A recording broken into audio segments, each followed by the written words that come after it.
everyone, welcome to my YouTube channel. This is a video where I'm interviewing Nichols, who is a relative beginner on Medium, and he's reached really high levels of success in his 7 short months on the platform. If you're new to my channel, this is just my channel where I post videos on how to grow your blogging empire and make a living by writing about what you actually love, which is why I'm so thrilled to be interviewing Aaron today. So, Aaron, tell me a little bit about yourself on Medium. Like, what kind of writer are you? Yeah, when I was sort of writing down and like distilling what I really wanted to put out into the world, at the very beginning, before I was expanding into like self-help sort of stuff, I wrote down what I wish I had had to read at the worst times of my life. So I wrote a lot of personal stories about just like very intense things I've been through and like experiences with death that have taught me about life, a lot of that sort of stuff. And to just grab people right away, what's been your highest earning month on Medium? I think it was January and I made I think 1600. So, yeah, talk to me about what it was like to start writing on, yeah, November of 2020 and then make $1,600 in, yeah, what is that, your third month on the platform? What was that like?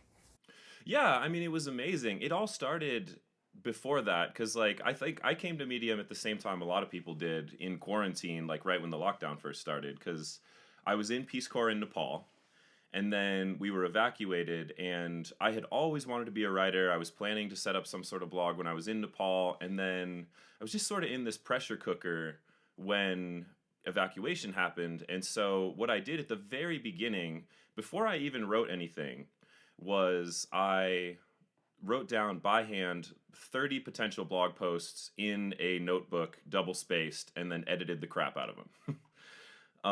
And then I still do that process, and I write everything by hand, and then I speak to text into Google Docs before I publish. But that was back in March, and then that continued through June. I wrote those, I edited them, and then life happened. I put it all away, and fast forward to November, I was in a very intense job that I was struggling with in a really sort of dark place. A relationship I was in had just ended, and I just started publishing stuff. And I kept up a schedule of 3 posts a week. And in my first month, I made $4.96. And then second month was like $36. And then one of my stories really took off in December. And that's, the rest is history, I guess. Yeah. Yeah. So, yeah, it sounds like a lot of Medium bloggers, it sounds like you don't have a sort of professional history in writing. Is that right? No. Yeah, I studied English education, so I have a history in like editing writing and helping others grow their writing and trying to grow my own writing, but I don't have a professional history. So you just started, you knew that you had stuff to say. Obviously, you were writing before you were writing on Medium, and Yeah. then just started posting stories. So, what was the story that went viral? It's called Three Life Lessons from a Dying Man, and it's the story of this when I was 19, I worked in a retirement home, and that experience was really full on and really intense, and that's what made me want to travel the world and have all the experiences that I've since been writing about and sort of going through in my own mind. But it was this guy named Hank that I met. He was a World War II veteran. He had been a tail gunner on B 52 bombers in World War II, and when I met him, he was dying of lung cancer. And he was really crude and funny and just like very wise as well. And I would eat lunch with him every day, and it was one of those experiences that just being so close to death taught me how I wanted to live. So I sort of distilled what I learned from him, wrote down those lessons, and put it up. And it was like Christmas Eve last year that I published it, and then it took off like 2 weeks later. Wow. Yeah, that's like such an incredible story. Did you have any idea at the time that it would take off? No, no, I hadn't had any big hits until then. You just wrote Yeah. something that meant a lot to you, published it, and then it really resonated with a huge audience of people, which is just incredible. Yeah. And I think like it was really key that I had written down all of those stories beforehand and then sort of like transferred them all to a Google Doc before I even started publishing because I had that backlog ready to go. And that really helped me push through those first couple months where I wasn't getting much attention. Yeah, I think, I don't know about you, but I feel like that's part of the struggle for medium writers. It seems to be two sort of successful camps. There are people like me who I don't want to say got lucky because I do think I'm a good writer and that is part of what helped me get lucky, if that makes sense. But I made $500 my second month. I made $3 my first month. But yeah, I had a story that took off, resonated, and that initial success helped me see, yeah, I can actually do this. This is something I have in me. There's an audience that wants to hear what I have to say. And it sounds like you had kind of a similar experience where, yeah, your second month you wrote something that you did manage to find its mark and yeah, reach a wider audience than you'd known. But it is hard having those initial weeks where you're posting stuff and there's people like me unhelpfully in a corner saying like, oh, I made this much money last month, you can too, and people are like just seeing 2 or 3 cents per story. So I mean, it's if January was your top month, what's it been like since then? Like, I mean, if this were me, I would worry that I was a one hit wonder, but I mean, have you had any hits since then? Yeah, I've had a couple. I mean, I haven't had, that story I think has made like $5,000. Um, but I don't think I've had a couple $500 stories and a couple $100 stories and like some other stuff really took off. The one I was happiest about was this story about this like crazy professor I had in college who taught me my favorite philosophy lesson, which is whenever you're really stuck in your head about some sort of philosophical problem or you're like just can't get past something, you should just go talk to an animal. And that whole thing was like a joke because he was just this like chain smoking, well spoken lunatic. And I remember he was lecturing and he said something like, yeah, this stuff will tie your brain in knots. So if you really want to know what the world thinks of all this, just ask the squirrels next time you're out on campus. And that story has made over $500, which still blows my mind. But Yeah, I love that. Like, I feel like Medium, it's not traditional media. You can write stories that you really couldn't get away with anywhere else and find people who want to read them. And that's the really awesome thing. and Is that that the story that you're proudest of, or is there another one? well, just really quick, I wanted to say like I think that one of my biggest tips for success is don't take it too seriously. Like you can really get bogged down in all these people who tell you like how much you need to post and like all this stuff you need to be doing. And I think in the very beginning, the most important thing is to just write and see what resonates.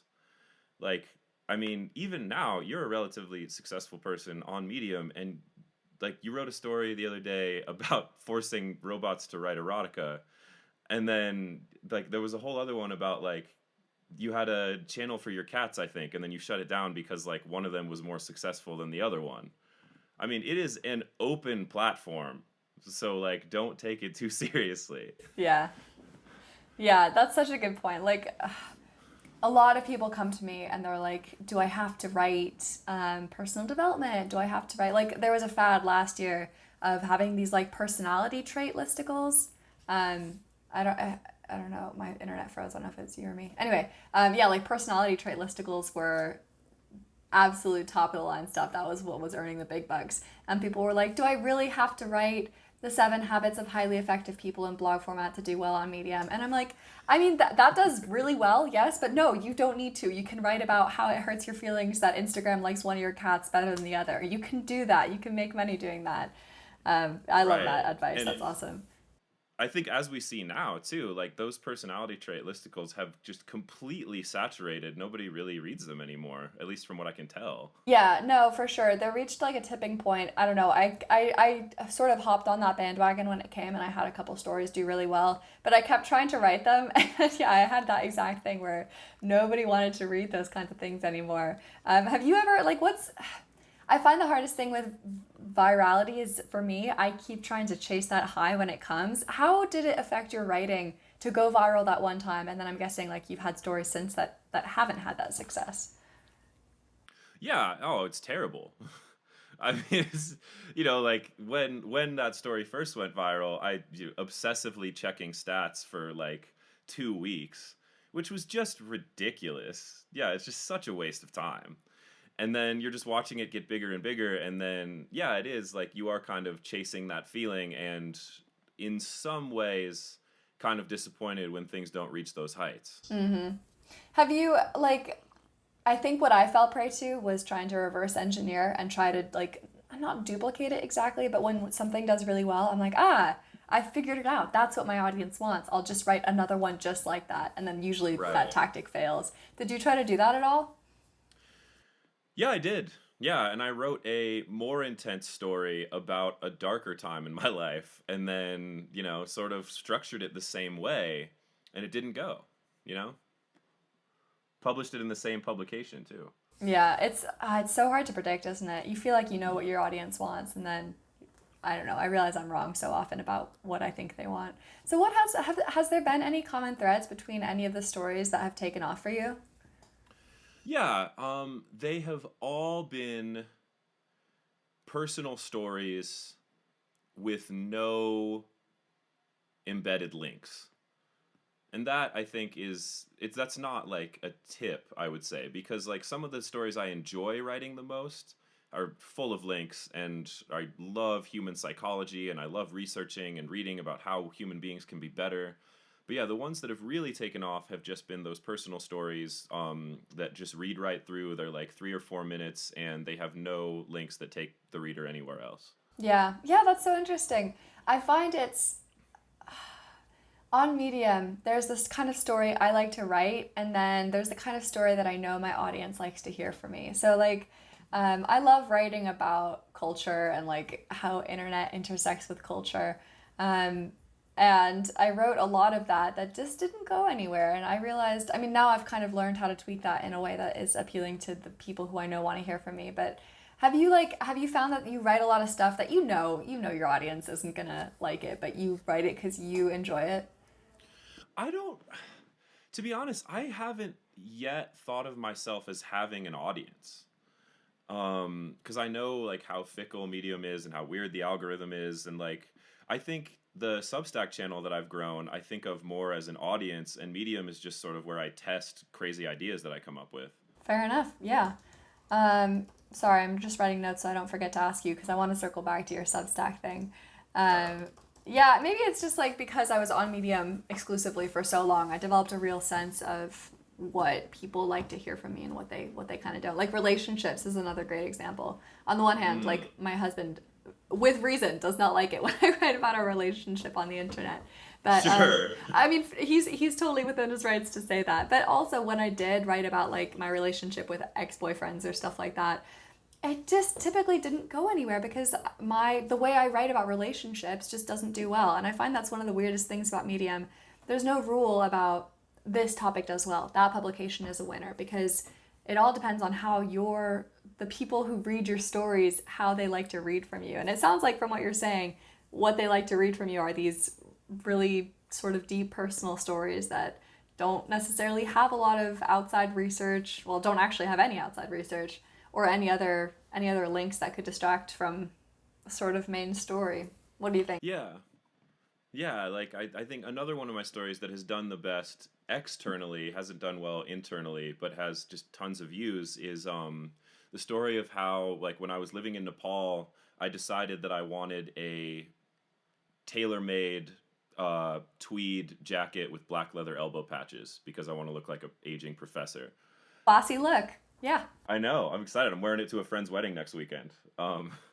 But when I decided I wanted that jacket, it cost like $70, and I wasn't even really thinking about that cost. And like my Nepali brother, who where I was living with, like who was not able to finish like his kitchen, offered to help me pay for the jacket, and it was just this really powerful moment.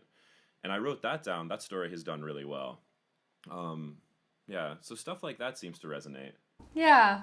I mean, I think what I really want to ask is what separates you from other beginners? There are so many people who start on Medium and they have that first month, like we both did, where it's like a couple of bucks, and that second month rolls around.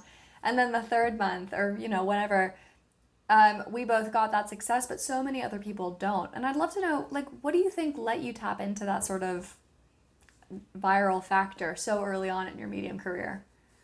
I think there's a lot of things. I mean, the fact that I grew up like gifted in English and then studied English definitely helps. I think the fact that I have lived a very intense life helps me tell intense stories.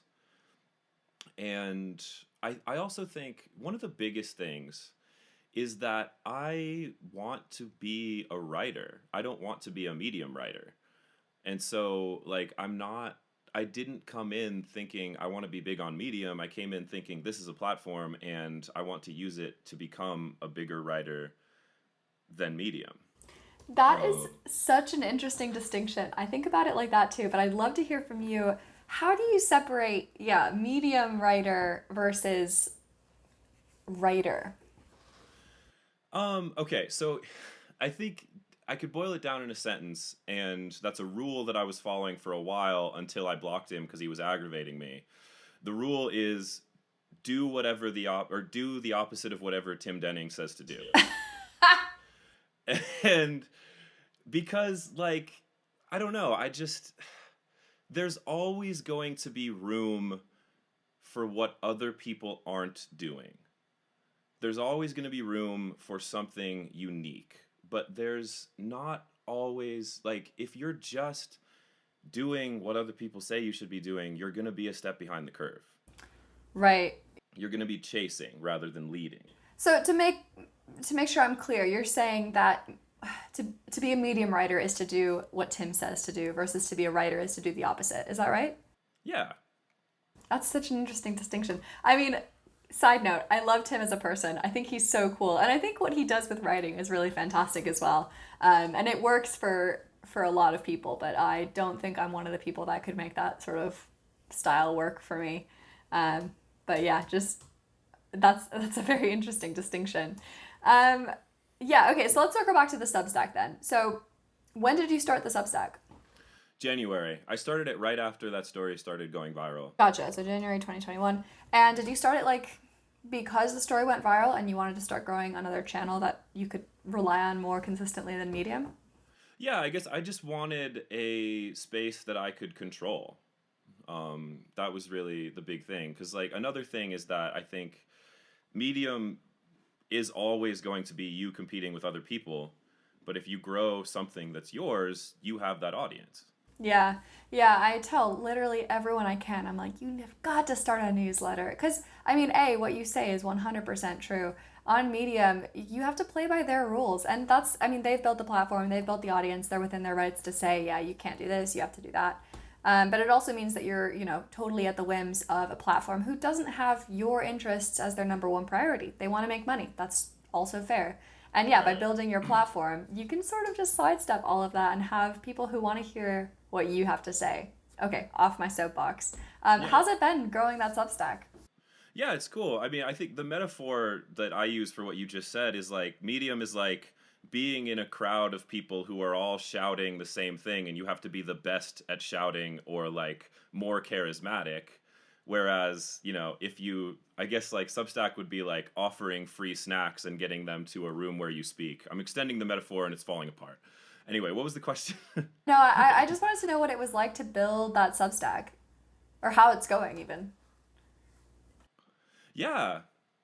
Yeah, it's going really well. I just passed 2,000 people, which I'm really excited about. Yeah. Yeah. Monetizing it at all, or is it just a free newsletter for now? So I've been doing 3 posts a week. I took a break for my last week of school because I really wanted to be present with my kids. Um, but I'm going back to 3 posts a week starting on Friday. I send out a Friday newsletter, a Sunday post, and a Tuesday post. Um, and then I'm planning on monetizing it probably August because I'm moving down to Costa Rica halfway through July. And so I want to start like the digital nomad journey. That's very exciting. Why Costa Rica? I've just always wanted to go, and it's a safe place with good infrastructure where I can hunker down for a while and surf and heal from this crazy year, and just yeah. Yeah, it's been a rough one. Yeah. Yeah. No, that's awesome that you have the opportunity and the means to go to Costa Rica for a bit. That's gonna be really nice. Yeah. Surfing. Are you into surfing? Yeah, so I just read The Body Keeps the Score. And so I'm into surfing. I never got that good at it when I was living in Australia, but I have decided, like, I think the best way of healing from this crazy year is to spend maybe a couple months doing things I'm totally unfamiliar with. So, like, I want to go to Costa Rica and get decent at surfing. I want to go to back to Colombia and take a bunch of salsa dancing lessons. And I want to go back to Thailand and study Muay Thai. And then I want to maybe do an acro yoga training in December and just get back into my body in ways that hopefully will heal my mind. Yeah. And do you plan to write about it? Absolutely. Yeah. Ask, what's next for you on Medium? Because it sounds like you kind of have a feel for the stories that, will perform at a good level for you. And do you plan to just keep doing that, or do you have any changes in mind? Yeah, I've been in a analysis phase, and I've taken a step back the last couple weeks because, especially because the end of the semester was ramping up and things just got totally crazy. But over the next week, I plan to actually analyze it a lot more and think about what comes next. I'm not actually sure what comes next. And to be fair, I don't think I knew what came next at the beginning. What really ended up happening was that, like, all of the things I had learned about, like, how to live a happier life that I just never shut up about to my friends were what I wrote down, and I'm coming to the end of that, and so now I'm figuring out what comes next, but I'm not actually sure. Do you think you'll ever run out of life stories to write down? Not if I keep living well. Good answer. Solid. Yeah. So that's next for Medium. What's next for, just because you drew that distinction, what's the next step for your writing career? Where do you see yourself off Medium and, more than Substack too? I just joined Ananksha Aliman's Books Are Our Superpower book club, so I'm going to be putting out 2 posts a month on there. That's an email list that anyone can join. And yeah, other than that, I mean, I know the world is so wide open. So I might, yeah, because I've become decent friends with your mentee, David Magister. And so I might beg him to teach me how copywriting works. He is so cool. Yes. Yeah. Yeah. I wish I could get him on for an interview, but maybe another time. But yeah, Well, I mean, if he wears like a Guy Fawkes mask and then you do like a voice changer. yeah, be a little sinister, but I think we could do it. Really have a sort of air of mystery there. But yeah, yeah, that's so exciting. I mean, I'm thrilled to see what comes next for you. And I mean, yeah, if you had to condense your whole past 7 months of experience into actionable tips for people who were in your position back in November, they know they have a story to tell. They want to make money doing that, totally fair. What would you tell them? Yeah, I guess, like, are we allowed to cuss on this show? Cuss on the show. Okay. Might bleep you out, but So, like, there's only one thing that matters. I would say, like, JFW, just fucking right. I mean, like, in the very beginning, that is all that matters. There's always going to be time once you have written and started publishing to figure out what works and to, like, to take courses and do all of that stuff. But in the beginning, just write down, just figure out what your message is. Maybe sit down with a journal, think about what you really want to put out in the world, and then start doing that. And then you can figure out what comes next after that. And there's always going to be room to improve. But I guess just get started is all I really have to say. yeah, it's good advice, honestly. I think everyone thinks the heyday of Medium was, 5 years ago, 10 years ago, 1 year ago, whatever. But I keep talking to people like you who joined, for the same reason. It's always like, yeah, I had something I wanted to write, I wanted to share it, and I picked Medium, and I've earned money doing it. And I think that's incredible. So, fantastic advice. Where can people find you? So, I've got your Medium link. I will link to an Anxious Book Club, which sounds really cool, and I'll be signing up myself. What other links do you have for us? Yeah, my Substack is called The Well Lived Life. That is where I would prefer you find me because that's where you'll get the most genuine, authentic interactions with me. Gotcha. And other than that, yeah, I mean, there's not really many other places I'd like to be found. I started using Twitter pretty recently, and I've realized that I hate it and I think it's useless.